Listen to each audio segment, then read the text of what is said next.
एक मोहल्ले में एक डॉन होता है जो मोहल्ले के सभी बच्चों को अपने हिसाब से चलाता है। अब उस मोहल्ले के सारे बच्चे उसका दोस्त बनना चाहते हैं और कुछ उसकी चापलूसी भी करते हैं। अब जो उस डॉन के दोस्त होते हैं उसमें से एक बच्चा रेबल कर देता है। अब वैसे तो वो उसके पास ताकत के नाम पर डॉन के मुकाबले कुछ भी नहीं होता, लेकिन फिर भी वो उसकी आंख में आंख डालकर देखता रहता है और वो डॉन होने के बाद भी उसका पूरी तरह से कुछ नहीं कर पाता। छोड़ो यार, इस कहानी को यहीं छोड़ते हैं, अपन अमेरिका की बात करते हैं। अमेरिका से करीब 12,000 किलोमीटर दूर है मिडिल ईस्ट का इलाका।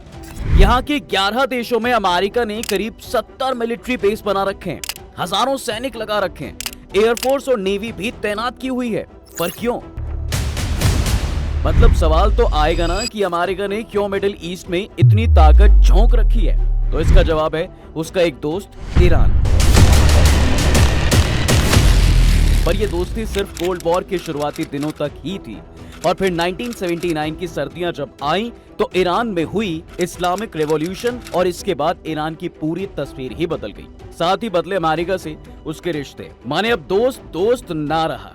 अब जब अमेरिका दुनिया का एक डॉन है जिसका भौकाल दुनिया भर में है, तो ईरान उसका लोड क्यों नहीं लेता? जरा सोचिए, दुनिया के सबसे पावरफुल देश ने उसको घेर रखा है, उसके बाद भी ईरान खुलेआम एटम बॉम्ब बनाने की कोशिश कर रहा है। अमेरिका के इकोनॉमिक रेस्ट्रिक्शन के बावजूद ईरान अपने ग्रुप के अलायंस एक्सिस ऑफ रेजिस्टेंस को फंडिंग कर रहा है। और जब हिजबुल्लाह का लीडर नसरुल्लाह इजराइल के हाथों मारा जाता है तो बदला लेने के लिए ईरान सैकड़ों मिसाइलें दाग देता है। अब सवाल आता है कि भाई आखिर ईरान इतना बेखौफ होना कैसे अफोर्ड कर पाता है? उसके सर पर क्या आरडीएक्स सर का हाथ है? जोक सपाट, मामला आखिर है क्या? माने वो ताकत का सोर्स है क्या? चलिए जरा थोड़ा पीछे चलते हैं। साल 1908 जॉर्ज रेनॉल्ड्स ने ईरान के कच्चे तेल के कुएं ढूंढ निकाले। ये रिजर्व ब्रिटेन की नजरों में आ गया, लेकिन इस पर हक जमाना आसान नहीं था। तो ब्रिटेन, जिसके पास दुनिया लूटने का अच्छा खासा एक्सपीरियंस है, उसने एक प्लान बनाया। इस प्लान के तहत लंदन में एक कंपनी रजिस्टर होती है, नाम होता है एंग्लो पर्शिया ऑयल कंपनी। अब ये ईरान में तेल निकालना शुरू करती है और बस पहली फुर्सत में ही तेल के इस खेल में कूद पड़ी ब्रिटेन की सरकार। कैसे? 1914 में ब्रिटेन की सरकार ने इस कंपनी के ज्यादातर शेयर्स खरीद लिए। माने अब ब्रिटेन की सरकार ईरान में काम कर रही है, एक ऑयल कंपनी की मालिक हो चुकी थी। इसके बाद साल 1935 में एक एग्रीमेंट साइन होता है जिसमें लिखा था कि ब्रिटेन सरकार के मालिकाना हक वाली ये कंपनी कच्चे तेल के हर एक टन के बदले ईरानी सरकार को 4 ब्रिटिश पाउंड दिया करेगी। पर एक्सपीरियंस चोर ऐसे ही कुछ नहीं देता है। वैसे इस बात का ब्रिटेन से कुछ लेना देना है नहीं, और वैसे ही बता रहा हूँ कि इस दौरान ब्रिटेन का इंडिया पर कब्जा था। खैर, मैं वापस आता हूँ। हाँ, तो सवाल ये था कि बदले में ईरानी सरकार कंपनी को क्या देगी? जवाब है फ्री हैंड, कि ईरान सरकार इस कंपनी के काम में कोई दखल नहीं देगी। माने इस कंपनी ने ईरान में ही तेल निकालने के लिए ईरान की ही सरकार से एक डील की और ईरान की ही सरकार को ऑयल इंडस्ट्री से बाहर कर दिया। गजब का खेल है गुरु। खैर, वक्त बीता तो धीरे धीरे ईरान को समझ में आया कि भाई ये तो खेल हो गया उनके साथ। ऑयल इंडस्ट्री पर विदेशी कंपनियों का कंट्रोल अब ईरान को खटकने लगा और इसी के खिलाफ ईरान में हुआ विद्रोह, जिसके बाद 1951 में ईरान के प्रधानमंत्री यानी मोहम्मद मोसादिक ने पेट्रोलियम इंडस्ट्री को नेशनलाइज कर दिया। माने पूरी इंडस्ट्री सरकार के अंडर आ गई। अब ये ब्रिटेन और उसके सच्चे दोस्त यानी अमेरिका के इंटरेस्ट के लिए खतरे की एक घंटी थी। बस इस खतरे को देखते हुए अमेरिका ने इंटेलिजेंस एजेंसी CIA और ब्रिटेन की इंटेलिजेंस एजेंसी M16 ने ईरान में तख्ता पलट की साजिश रचनी शुरू कर दी। प्लान बना और सक्सेस भी हुआ। 1953 में प्रधानमंत्री मोहम्मद मोसादिक को हटाकर मोहम्मद रजा शाह पहलवी को सत्ता सौंपी गई। पहलवी प्रो अमेरिका थे, इसलिए ब्रिटेन और अमेरिका के इंटरेस्ट सलामत रहे। लेकिन पहलवी की लिबरल और वेस्टर्न नीतियों से देश में एक बड़ा वर्ग जो धार्मिक मान्यता वाला था वो उनके खिलाफ हो गया। पहलवी शाह थे तो उनके महंगे महंगे शौक और उनकी सरकार में फैले करप्शन से भी लोग परेशान हो गए और उनके पाप का घड़ा अब भर गया था। तो एक वक्त का पहिया फिर से घूमा और ये साल था 1979 का और इस बार खेल में जीत ईरान की हुई। इस ईरानी रेवोल्यूशन के बाद देश एक इस्लामिक रिपब्लिकन बन गया और एक नारा खूब सुना गया, खूब लगाया गया, मर्द बार अमेरिका, यानी अमेरिका की मौत हो। ईरान में मौजूद अमेरिकी एम्बेसी में काम करने वाले डिप्लोमेट्स को 444 दिनों तक बंधक बनाकर रखा गया। एक तरफ तेल के व्यापार पर अमेरिका की पकड़ कमजोर हुई तो दूसरी तरफ अमेरिकी डिप्लोमेट्स के साथ ऐसा व्यवहार अमेरिका के लिए यह हमारी जेल में सुरंग वाला मोमेंट था। यहाँ से दोनों देशों के रिश्ते चटक गए, जिसकी वजह था ब्लैक गोल्ड यानी कि कच्चा तेल। अब कच्चे तेल में इन दोनों देशों के इंटरेस्ट को यूं समझिए साहब कि ईरान दुनिया के सबसे बड़े तेल प्रोड्यूसर में से एक है। तेल और गैस का ईरान की सरकारी इनकम में 50 से 80% हिस्सा है। दूसरी तरफ है अमेरिका, उसके पास खुद के लिए एक अच्छा खासा ऑयल रिजर्व है, लेकिन अमेरिका का ध्यान दुनिया के एनर्जी मार्केट्स को कंट्रोल करने पर है ताकि उसकी जियोपॉलिटिकल पावर बरकरार रहे, यानी वो डॉन बना रहे। और इसलिए अमेरिका चाहता है कि मिडिल ईस्ट में उसकी धमक बनी रहे। अब 1979 में इस्लामिक क्रांति के बाद जब अमेरिका को मिडिल ईस्ट में अपना भौकाल कम होता दिखा तो उसने 1980 से 1988 तक ईरान इराक युद्ध में इराक को इनडायरेक्ट सपोर्ट कर दिया। अमेरिका और ईरान के बीच दुश्मनी की एक वजह इजराइल भी है। दरअसल 1979 के बाद ईरान खुद को मुस्लिम देशों का नेता मानता है, खासकर शिया समुदाय का। इसलिए फिलिस्तीन विवाद और इजराइल सीरिया की लड़ाई की वजह से इजराइल भी ईरान के दुश्मनों में शुमार हो गया।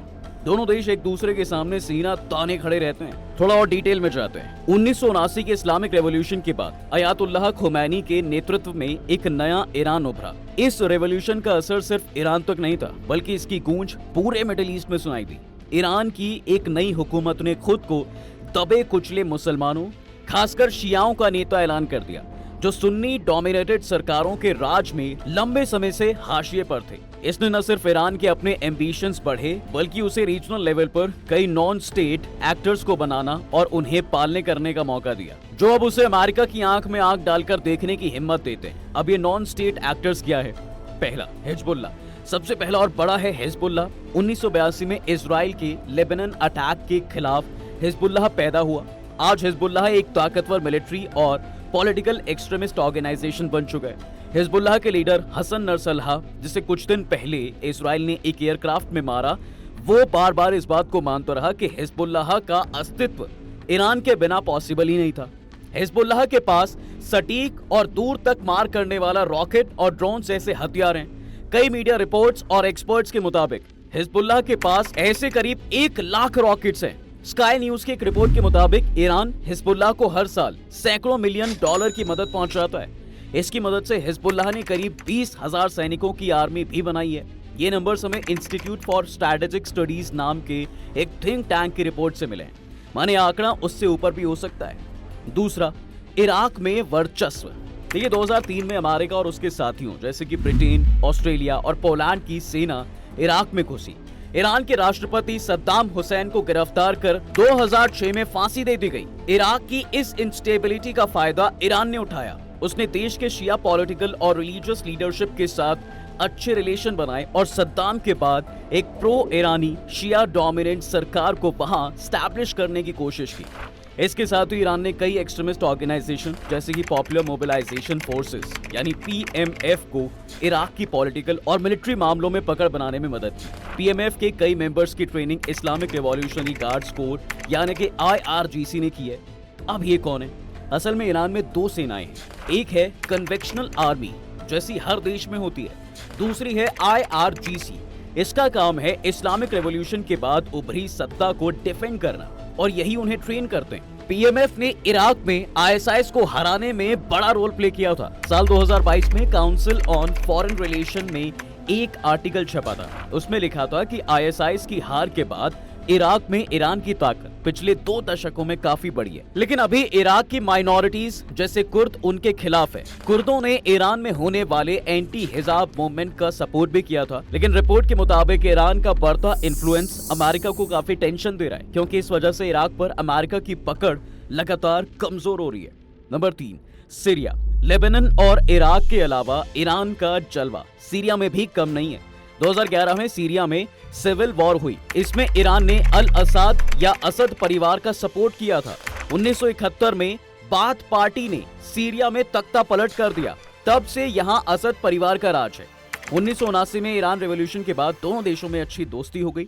असद डायनेस्टी की मदद के लिए ईरान ने आईआरजीसी के सैनिकों और हिजबुल्लाह लड़ाकों की तैनाती भी की थी, जिसने असद सरकार को सत्ता में बनाए रखने के लिए काफी कुछ किया है। और कई बार तो कहा जाता है साहब कि असद सरकार सिर्फ ईरान की कठपुतली की तरह ही वहां पर मौजूद है। Number 4, Yemen. देखिए, जब एक पतली सी पानी की स्ट्रिप दो समुद्रों को जोड़ती है तो उसे स्ट्रेट कहा जाता है। समुद्री व्यापार के लिए ये स्ट्रेट्स एक चौक पॉइंट्स की तरह होते हैं। ऐसे ही एक स्ट्रेट बाब अल मंडाब लाल सागर को अरब सागर से जोड़ता है। इस रास्ते से यूरोप और एशिया के बीच रोजाना 24,000 करोड़ से लेकर 74,000 करोड़ रुपए का बिजनेस होता है। माने ये पॉइंट ब्लॉक हुआ तो एशिया, मिडिल ईस्ट और यूरोप के देशों को जबरदस्त नुकसान होगा। अब इसी चौक पॉइंट पर मौजूद है यमन। यहाँ हूती विद्रोहियों को ईरान का सपोर्ट मिला हुआ है। ईरान ने इनको हथियार, मिसाइल और ड्रोन भी दिए हुए हैं, जिनकी मदद से हूती स्ट्रेट रूट पर चलने वाले जहाजों पर अटैक करते हैं। असर ये हुआ कि दिसंबर 2023 से 90% जहाजों ने अपना रूट चेंज कर दिया है। अब यूरोप जाने के लिए ज्यादातर जहाज वही पुराना रास्ता इस्तेमाल कर रहे हैं जिस रास्ते से वास्को डी गामा यूरोप से भारत आया था। माने पूरे अफ्रीका का चक्कर लगाकर यूरोप से एशिया आना या एशिया से यूरोप जाना। ये रास्ता लंबा है, इस वजह से शिपिंग इंडस्ट्री का ट्रांसपोर्टेशन कॉस्ट बढ़ रहा है। अब इसके अलावा ईरान हूतियों की मदद से सऊदी की ताकत को भी कम करना चाहता है। इसके लिए हूतियों ने सऊदी के इलाके पर हमले भी किए। यमन इस बात का एक और एग्जाम्पल है कि कैसे ईरान प्रॉक्सी ताकतों के जरिए मिडिल ईस्ट के इलाकों में दूसरे देशों को चुनौती देता है और बिना सीधे मैदान में उतरे अपनी ताकत को बढ़ाता है। Number 5, Hamas. देखिए, इजराइल के खिलाफ ईरान की जंग लगातार जारी है। इसकी दो वजहें। पहली, आइडियोलॉजिकल वजह है, मुसलमानों के साथ देना। इस्लामिक रेवोल्यूशन के बाद से ईरान ने फिलिस्तीनी कॉन्फ्लिक्ट में दखल को अपना नैतिक जिम्मेदारी माना है। अब दूसरी वजह जियोपॉलिटिकल वजह है, इजराइल से दुश्मनी, क्योंकि इजराइल फिलिस्तीनी एक्सट्रीमिस्ट ऑर्गेनाइजेशन और ईरान का साझा दुश्मन है। इसलिए ईरान ने सभी को एक करके एक अलायंस बनाया, एक्सिस ऑफ रेजिस्टेंस। अब ये एक्सिस ऑफ रेजिस्टेंस है क्या? असल में ईरान हमास को फाइनेंशियल हेल्प, हथियार और ट्रेनिंग देता है, जिससे गाजा में उनकी ताकत को मजबूती मिलती है। इसके अलावा ईरान कई और ऑर्गेनाइजेशन जैसे इस्लामिक जिहाद को भी फंडिंग और हथियार देता है। ये सभी ग्रुप्स हिजबुल्लाह के साथ मिलकर रेजिस्टेंस एक्सिस बनाते हैं, जो इजराइल का मुकाबला करने और अमेरिकी ताकत को कम करने के लिए काम करते हैं। अब सवाल आता है कि ईरान सिर्फ इस दूसरी ताकत के दम पर इतनी हिम्मत दिखाता है? नहीं, ऐसा नहीं है। मिलिट्री, ईरान की नॉर्मल मिलिट्री ताकत भले ही अमेरिका या इजराइल के मुकाबले कमजोर हो, लेकिन उसकी एसिमेट्रिक वॉरफेयर स्ट्रैटेजी उसे इस इलाके में ताकतवर बना देती है। अब ये एसिमेट्रिक वॉरफेयर स्ट्रैटेजी क्या है? मान लीजिए दो देश हैं, ए और बी। बी ए के मुकाबले मिलिट्री ताकत में कमजोर है, तो बी सीधे जंग लड़ने की जगह गुरिल्ला युद्ध करेगा, ए की सेना को एम्बुश करेगा या फिर फिदाइंग हमले करेगा। इससे ए को ज्यादातर नुकसान होता है और उसका मोराल टूट जाता है। ईरान भी अपने प्रॉक्सी ग्रुप्स और मिसाइल अटैक्स की मदद से इजराइल और अमेरिका के खिलाफ एसिमेट्रिक वॉरफेयर करता है। इससे इधर ईरान ने अपनी मिसाइल टेक्नोलॉजी और ड्रोन की ताकत पर अच्छा खासा काम किया और इसमें उसे रशिया का भी साथ मिला। ईरान का मिसाइल प्रोग्राम मिडिल ईस्ट में सबसे एडवांस माना जाता है। उसकी शॉर्ट और मीडियम रेंज बैलिस्टिक मिसाइलें मिडिल ईस्ट के किसी भी हिस्से, यहाँ तक कि इजराइल और अमेरिका के मिलिट्री बेस तक को निशाना बना सकती है। ये ईरान की डिटरेंस स्ट्रैटेजी का हिस्सा है। डिटरेंस स्ट्रैटेजी यानी अपने दुश्मनों को ये मैसेज देना कि अगर किसी ने ईरान को नुकसान पहुंचाने की भी कोशिश की तो करारा जवाब मिलेगा। इसका सबसे बड़ा एग्जाम्पल दुनिया ने देखा भी था जब 2020 में अमेरिका बेस पर हमला हुआ था। ईरान के जनरल कासिम सुलेमानी की अमेरिकी ड्रोन अटैक में हत्या हुई थी, जिसके जवाब में ईरान ने इराक में बने अमेरिका के मिलिट्री बेस पर मिसाइलें दाग दी थी। ईरान की ड्रोन की ताकत पिछले कुछ सालों में काफी बढ़ी है। ईरान ड्रोन न सिर्फ IRGC बल्कि उसके प्रॉक्सी ग्रुप इराक, सीरिया और यमन में भी इस्तेमाल किए गए हैं।